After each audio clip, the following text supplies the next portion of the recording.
Adam Silver sat down and did a presser with one of FIBA's top officials, and they have announced that they're going ahead and doing a European-style league in some of the top cities in Europe, like Berlin, Paris, maybe Madrid. So the NBA is locked in and establishing a relationship with FIBA to not only gain access to certain talents across Europe, but to also establish a foothold down there.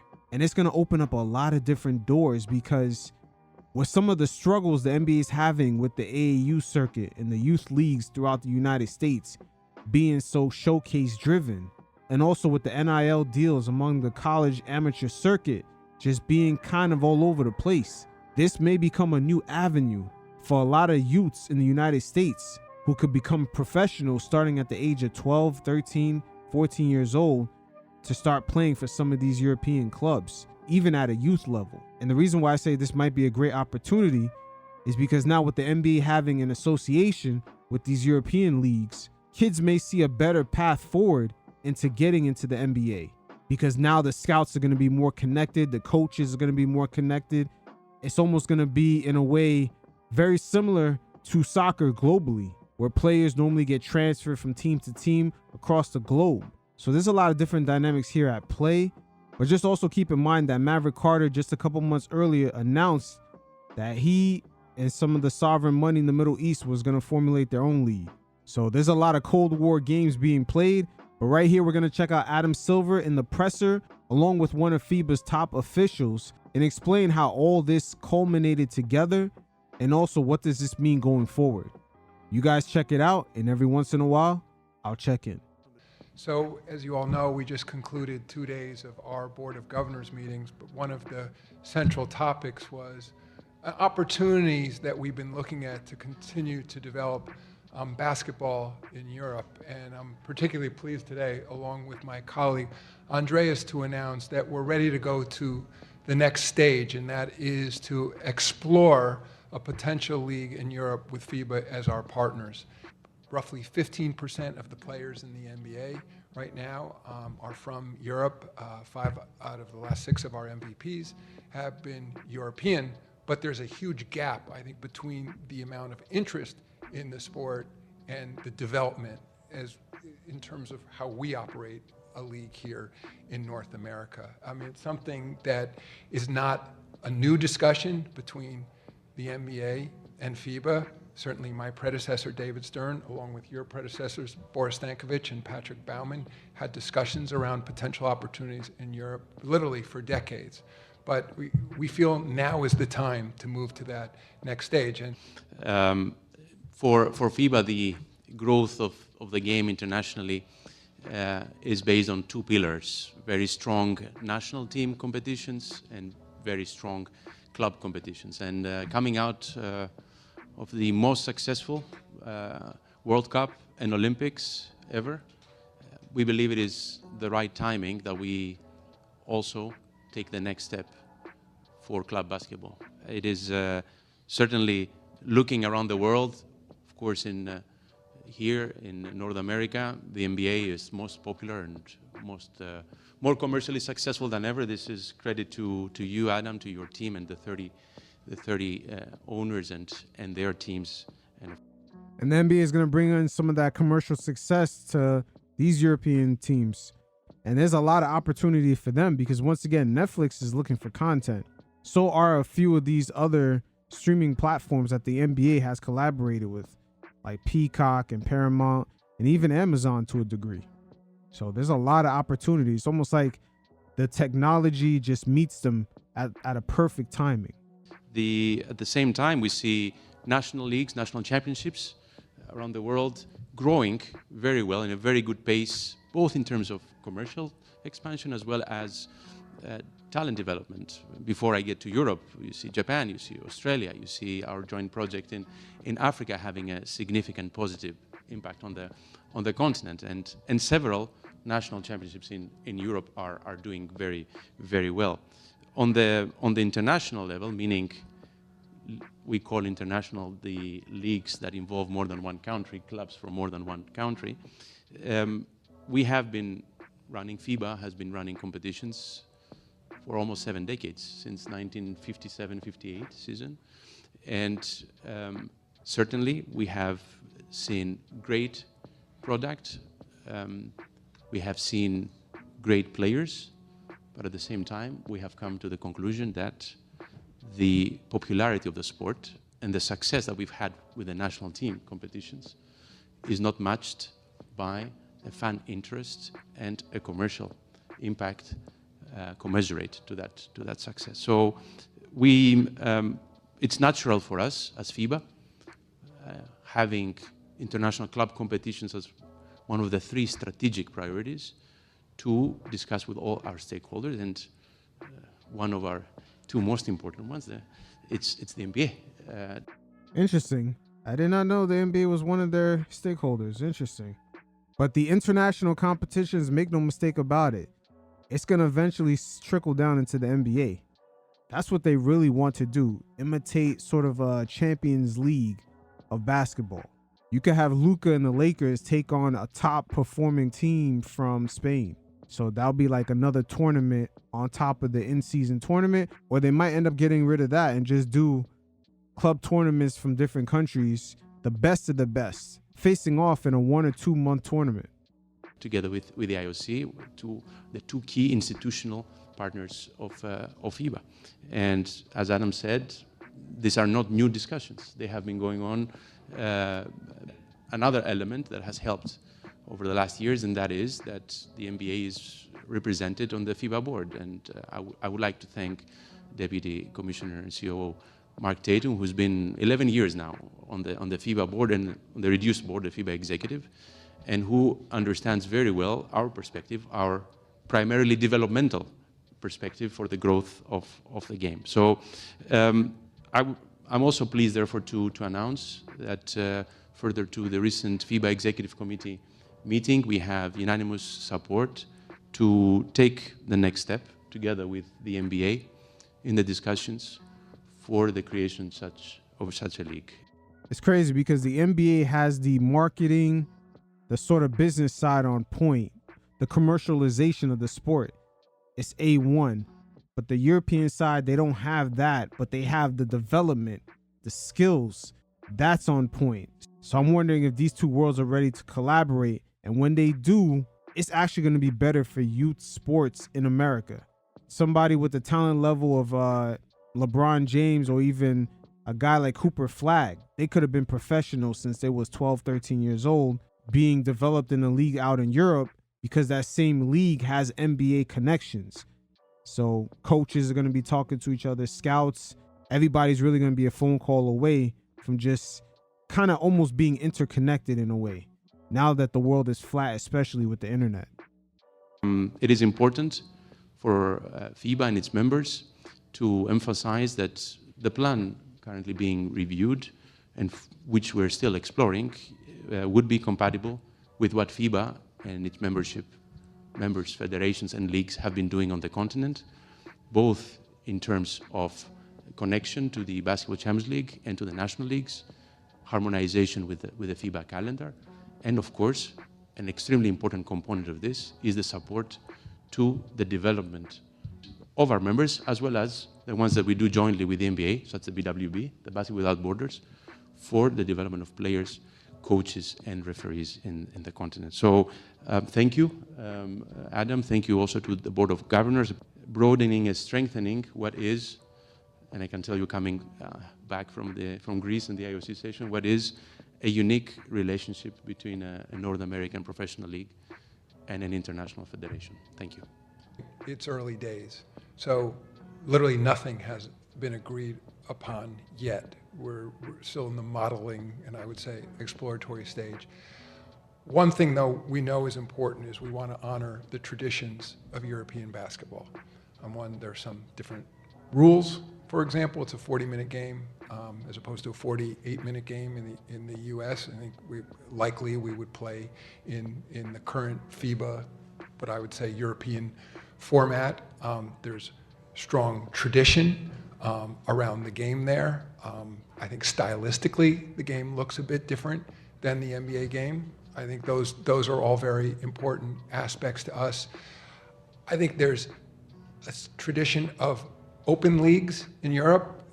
For Americans sort of aren't familiar with the concept. We play under what we would call a closed league. We have our 30 NBA teams. There's no potential relegation of teams. I'm sure I'm going to get a question about tanking later. Maybe I wish there was. Once again, Adam Silver, he loves that Champions League format. He wants the Lakers going up against a top team in Spain or a top team that performs out in France. They've been talking about this for a minute, and it looks like they're starting to execute on that plan. But in Europe, on the other hand, there's an open system. Now, despite there being an open system, there are certain clubs that are perennially playing in those tournaments or in that club competition. And I think given the opportunity to design a league from scratch, one of the things we're looking at is what are the best elements we can take of both systems. So while I think we want a sense of permanence for some clubs, because from an American standpoint, we would say that incentivizes incentives, whether incentives to build new arenas, incentives to build brands, incentives to build new clubs. That's very important. On the other hand, I love that sense of hope that you see in Europe. And as I said, relegation would solve a lot of our problems. I'm just kidding. But so those are the kinds of things we're exploring. And I just further add, so many changes are happening in media right now. Obviously, in our new media deals, which we're entering into next year, streaming plays a huge part of that. And as I've said before, streaming isn't just a question of taking games that were on traditional media, call it broadcast or cable, and putting them on a streaming service. It affords all kinds of new opportunities to produce games in new and different ways.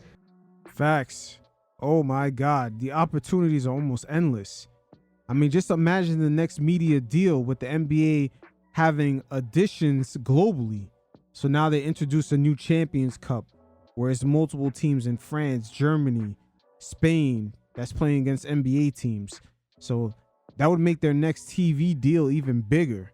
So it's almost like the NBA now is creating a very similar universe like Grand Theft Auto, like their game online. There's new missions, there's new characters. The possibilities of what that game could be are endless. And the NBA, in a way, is kind of opening up their own metaverse. Gone are the days of the league just being closed where everyone's just playing 82 games to compete for NBA title in June. Now we're entering a world where the NBA is almost going to become a universe where there's multiple titles on the line. Games are going to be broadcast from different sides of the world. It's going to be available to everybody to see, perhaps on Netflix, on YouTube, etc. So the NBA is definitely headed towards creating their own metaverse. Maybe becomes particularly relevant in Europe. Multiple languages, dialects, different opportunities. We did talk about our board, incidentally, with this today, and we can talk about that more later. And again, whether that's gaming, yes, betting, consumer sales, user-generated content.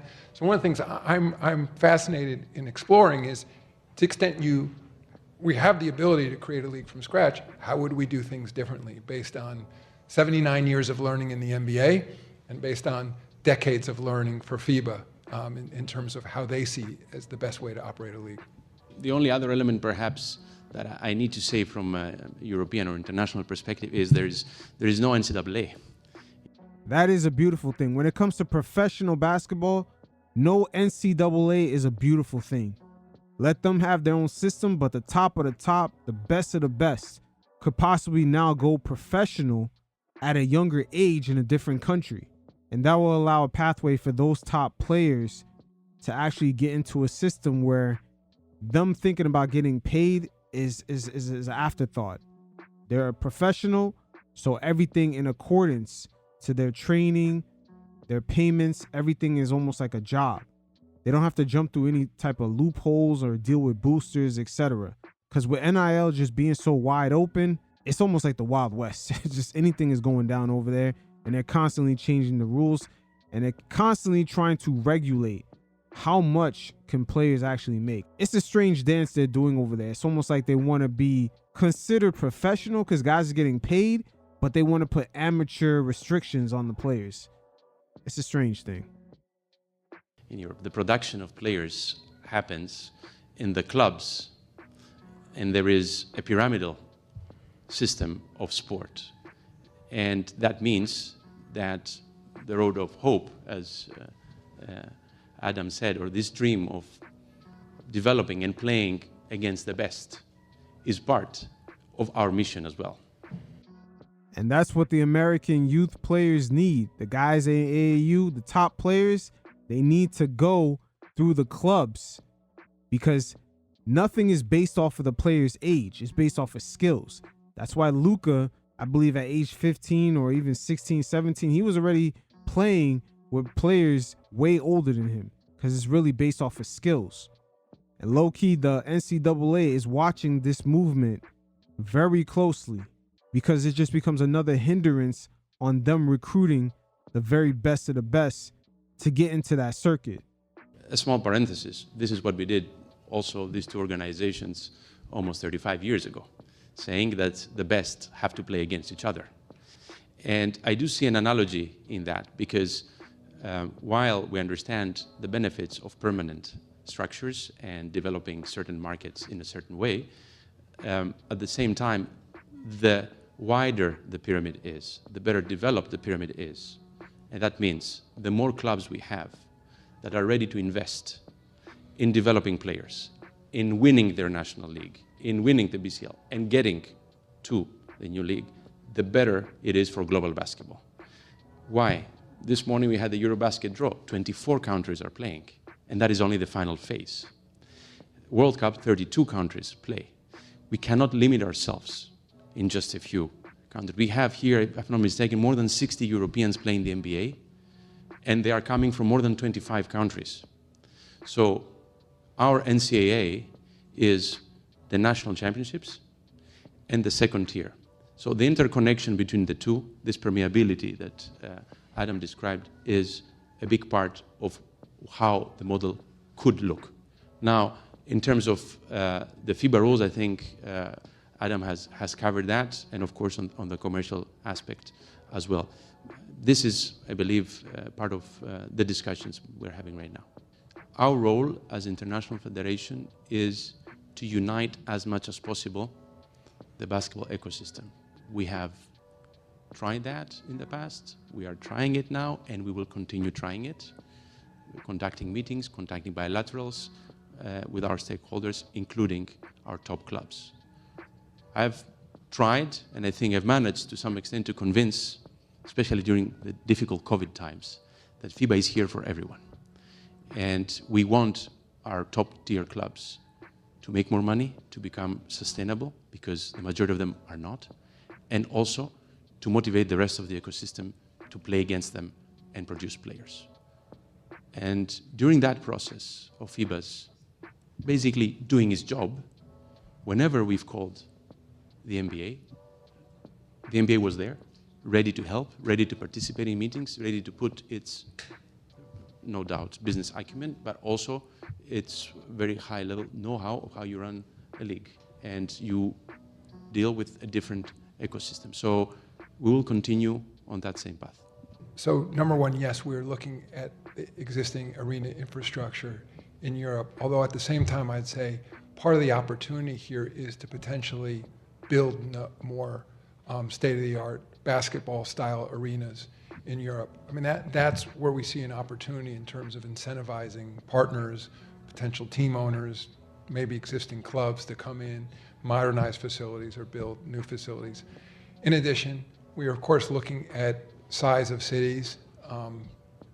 Certain European cities, obviously are well known in the United States, are media capitals of industry. Those are things we're looking at. But lastly, I would also say there are some hotbeds of basketball as well in Europe. I think my Greek friend can speak to the enormous enthusiasm about the sport in that country, in particular cities. Southern Europe, tremendous interest in our sport. So I think the factors you mentioned all become very relevant here. Okay. You can tell they've been collecting data. He says Southern Europe has a huge interest in our sport. Yeah, this is something just like Derek Fisher said earlier in the segment. They've been doing focus groups on this for years. In order for us to, in essence, green light moving forward on this league, it would not require deals in place, but because there's always risk with any new venture. But it will require us, and Mark Tatum leading those efforts on behalf of the NBA, creating a fully developed business plan, where we have dealt with all potential stakeholders, understand the potential value for these franchises, have a better sense in the media market of what the value of these games would be. As I mentioned earlier, other commercial partners, what their level of interest may be. I mean, at least we have a blueprint in terms of what we do in the NBA. At the same time, also recognize, and in part why a partner like FIBA is so important, that there are fundamental differences in European basketball and European sport generally, and how fans approach it. And as I said, we're hoping for important that there are fundamental differences in European basketball and European sport generally, and how fans approach it. And as I said, we're hoping for a merger of those two worlds. But I think once we're able to concretize a plan in that way, I can't speak for Andreas's board, but in terms of the NBA, we have a committee process. We'd be working with some committees here, but ultimately it would require a vote of our board to move forward. The initial thought is that we would have a 16-team league potentially, and this is still very preliminary, maybe 12 permanent clubs and 4 clubs that would be in a position to play in on a yearly basis. But that's very much subject to change, and that's something we're just digging into now. As to the composition of existing clubs, that's ongoing discussion. I think, one, we want to better test the level of interest of existing clubs. In some cases, what comes with those existing clubs are huge global brands. In some cases, those brands built through global soccer, not basketball, but we recognize there's a tremendous depth of interest in people rooting for those clubs. So that becomes very relevant as well. And then, we also want to test the marketplace. Because I think where in virtually every major European city, you have basketball ecosystems, but then the question is, there may be others who, given the opportunity to participate, may raise their hands and say, I would be interested in potentially owning a club in that market, so we want to look at that as well. We will continue having conversations with the clubs that play in a national league only, and they're interested, that play in the BCL and they're interested, or they're playing in EuroLeague and they're also interested. So we're going to have a full range of discussions, and I want to be clear about the openness of our position, at least speaking for FIBA right now, on these discussions. This is very important, that we are having these conversations for our fans and for the development and growth of our sport. This does not mean that this happens to the detriment of other stakeholders. It's actually trying to raise the tide for everyone in European basketball.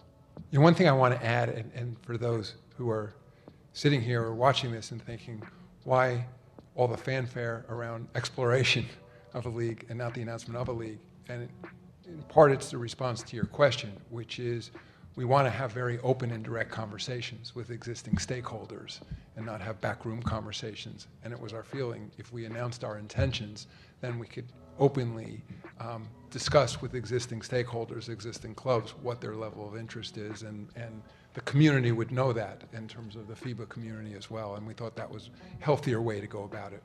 We are not interested in operating a league that has no system of control in terms of competition, in terms of ultimate compensation paid to the players. I mean, we have a salary system in the NBA, but because it's a revenue sharing system with the league, even though it's a capped system, as a function of its revenue sharing, there are enormous rewards for the players. I think likely the highest paid players in the world in any sport. So it's something we're exploring, but FIBA is obviously very helpful there. Lots of lawyers around the NBA, learning European systems, and understanding there's real complexity there, but it may require a different approach than the way we can collectively bargain a salary system in the United States, but still, we would want, I think that's one of the expertise that we bring to the potential new league, a system where every team, regardless of the market size even in Europe, is in a position to compete and compete on as close to a level playing field as possible.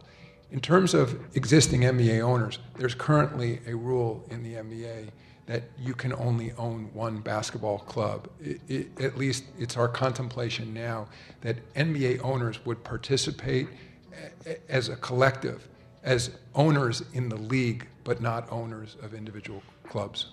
We do three things as the world governing body. We organize competitions to generate revenues to develop the sport, but at the same time we regulate a lot of the international activity in the sport, and some of the elements we regulate, especially the cross-country transfers, because if you transfer from one team in the NBA to another team in the NBA, that is under Adam's purview, but if you transfer from the NBA into a FIBA club, that comes under a different purview, and the same if you transfer from one country in Europe to another. We do see there our role, and that's why we're really excited on how the International Federation, with its different roles, can support this potential project, because there is no way in an international setup to put rules in place of that sort that Adam described without the regulatory backing of the international body in order to really have the control that Adam described. So we do have also in that respect not only a role but a contribution to make, which will help us have better competition and better grow the sport in Europe. All right, so there it is. You know, in a way, right now, they're still in the testing phases, going through different parts of those regions where they're seeing if there's enough interest. But the overall structure is there. The commercialization on the NBA side, and as well as the development on the FIBA side, it's going to be a great partnership. But within those crevices, there are a few things left to be answered. As far as, could American players now go professional for some of these clubs that's going to have an affiliation with the NBA in this new league? This could be a brand new path forward for some of the top prospects in the amateur circuit here in the States, for kids to finally go professional at a young age. But these are interesting dynamics globally. There's a lot more breathing room due to the advancements in technology as far as streaming, and also the star power of individual players. A guy like LeBron, and let's say Magic Johnson back in the day when he went out to Sweden, if he has some of the tools that are available today, like Netflix in the Middle East from a geopolitical stance, just trying to market their region in a different light and willing to spend money on sports, as we've seen from the World Cup. So there's a lot of opportunity, not only for the NBA to open up their league, but also for a guy like LeBron James to take all that cachet and mix it in with sovereign money to perhaps form a league that he can put on the global stage. So the possibilities are endless, not only for the leagues, but for the individual entities. But we'll see how it plays out. Until next time, fellas, stay safe. Peace.